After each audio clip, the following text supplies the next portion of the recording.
Мазната кожа и пигментациите. Здравейте, приятели на красотата!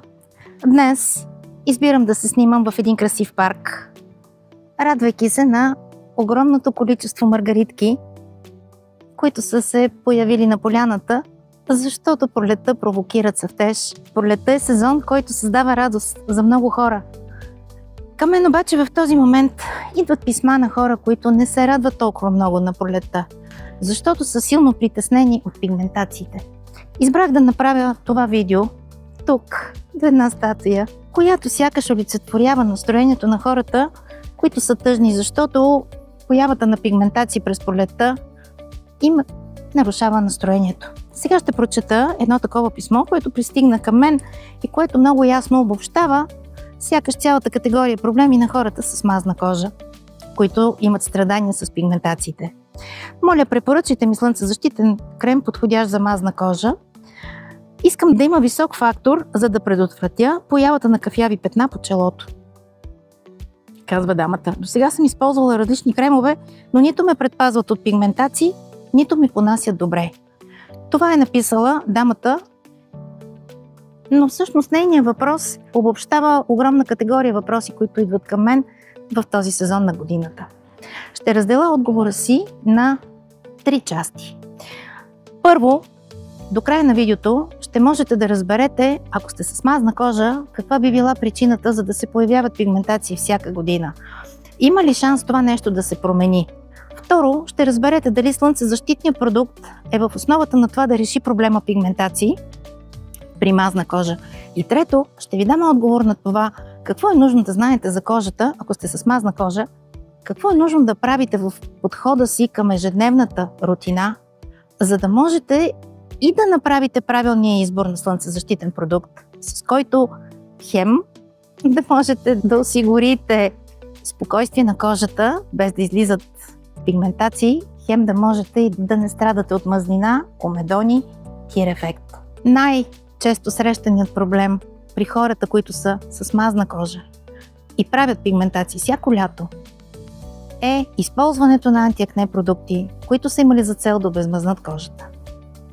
Да, никъде няма да прочетете в етикетите на продуктите за антиакне, че когато използвате дълго време такива продукти, кожата ви ще бъде склонна към поява на пигментации. Не защото продуктите правят това, а защото дълговременното използване на медицинска козметика, която обезмазнява кожата, води до състояние на дехидратация.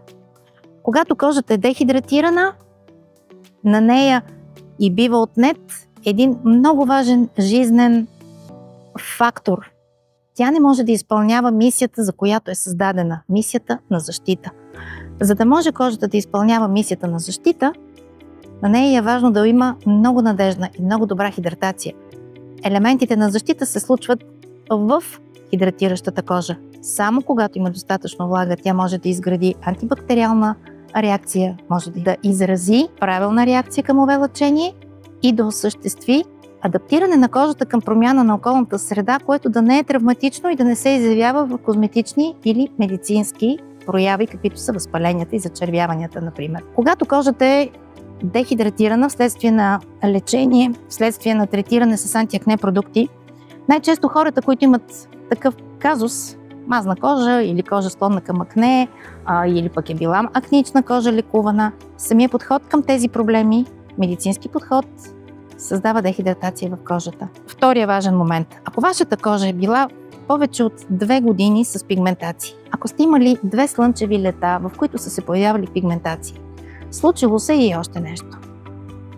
Освен, че кожата в дехидратацията си вече е склонна да прави пигментации, то тя превръща тази си склонност в условен рефлекс. Условен рефлекс е организирала физиологията така, че просто да й стане навик. Когато се появи UV-лъчение, тя много бързо започва да реагира с пигментации.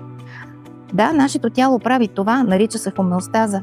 В името на това живота да продължи, тогава когато има някакъв дефицит. Процесите започват да се случват изкривено, но всичко се случва в името на това живота да продължи. И да, кожата си намира своя си начин да живее без възможността да защитава чрез хидратация, без възможността да разчита на хидратиращите елементи в кожата и просто стартира пигментиращата защита. Защото меланина и пигментациите всъщност са реакции на защита в кожата. Повече от ясно е, че кожата крещи и казва: моля ви, имам нужда от помощ. Аз не мога да се справям сама. Когато прави пигментации, тя иска да каже точно това. Така че отново стигаме до елемента хидратация. Много хора, идващи при мен, ми казват: ама аз се хидратирам. Да, аз използвам алфа-хидрокси, бета-хидрокси. Да, аз ходя на пилинги. Или да, аз използвам ретиноиди. Обаче аз ползвам и хидратиращи продукти. И не за първи път в свое видео ще ви обърна внимание. Ако вие ползвате хидратиращи продукти и кожата ви обаче не променя физиологията си, ако кожата ви продължава да прави пигментации, ако кожата ви се държи като чувствителна, което са елементи на дехидратираната кожа, значи вие не ползвате качествени хидратиращи продукти. Колкото и да са рекламирани, от когото и да са ви препоръчани, когато кожата ви показва, че на нея и липсва хидратация, време е да спрете да ползвате тези продукти и да преминете към нещо, което качествено да ви хидратира. Следващия много важен елемент е слънчевата защита. И тук искам да обърна внимание на тази грешна нагласа. Много хора смятат, че когато ползват висок фактор слънчева защита, на тях трябва да им бъде гарантирано, че пигментациите няма да се появят и всъщност дори да имат пигментации, трябва да изчезнат. Това не са правилните очаквания към слънчевата защита. Защото когато слагате висок фактор слънчева защита, има много голямо значение какво е състоянието на кожата, върху която слагате. Дали тя е здрава, дали функционира правилно, дали има възможности самата тя също да се защитава и тогава да сложите UV защита. Второто важно нещо е къде ще използвате крема, колко време ще стоите на слънце, подготвили ли сте си кожата, какъв фототип е вашата кожа, може ли тя изобщо да понася слънчево греене силно или не. Много са факторите, които могат да определят с един и същия слънцезащитен продукт различните видове състояния на кожата, дава абсолютно различна резултатност. Така че не слънцезащитният продукт, а кожата, върху която той се използва. Това е, което трябва да се съблюдава.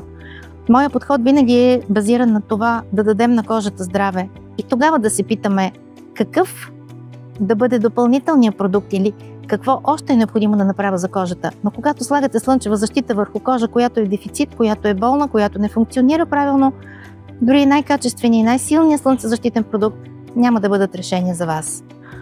Минавам към това, когато търсиме слънчева защита и виждаме, че крема, който слагаме, дори не ни е комфортен, защото да е омазняваща се кожата, да прави комедони или да се възпалява, или да се втечнява грима, който слагаме отгоре, това означава, че не сме с подходящия слънцезащитен продукт. Повечето от вас знаят, че аз съм създала козметични продукти Легенда, с които помагам на клиентите си и на клиентите на козметиците, които обучавам, да постигат здрава и красива кожа. В козметичните продукти на Легенда слънцезащитният продукт е най-подходящото решение за хората с мазна кожа. В него имаме, освен UV защитата, която е с най-високия допустим за европейския пазар 50+, SPF 50+, има антиоксидантна защита, което е изключително важният компонент при кожа, която е била лекувана с медикаменти. Защото ако само слагаме UV защита и нямаме антиоксидантна защита, кожата отново и отново ще проявява тенденция към пигментиране и към това да не се чувства добре. Следващия важен елемент в слънцезащитен продукт на Легенда е, че той не е мазен. Пива много лесно, много бързо, кожата става мека, пухкава и гладка, защитена. И следващото важно нещо, всеки път обръщам внимание, когато работим с термина слънчева защита, когато използваме слънцезащитни продукти, трябва да преценяваме, ако сме на директно слънце повече от час и половина, трябва да подновим слънчевата защита отново. Колко често и защо трябва да се подновява слънчевата защита? Когато сте с мазна кожа и искате хем да изглеждате добре, хем да сложите грим. Това е тема за друго видео. Можете да намерите информация още по темата за слънчевата защита, начините по които да комбинирате продуктите си за ежедневна грижа в видеята в моя YouTube канал за красотата професионално. Използвам случая, за да ви поканя, ако не сте се абонирали за този мой канал, направете го, за да получавате истински професионална, полезна, ценна информация за начинът, по който да се грижите за себе си чрез здраве.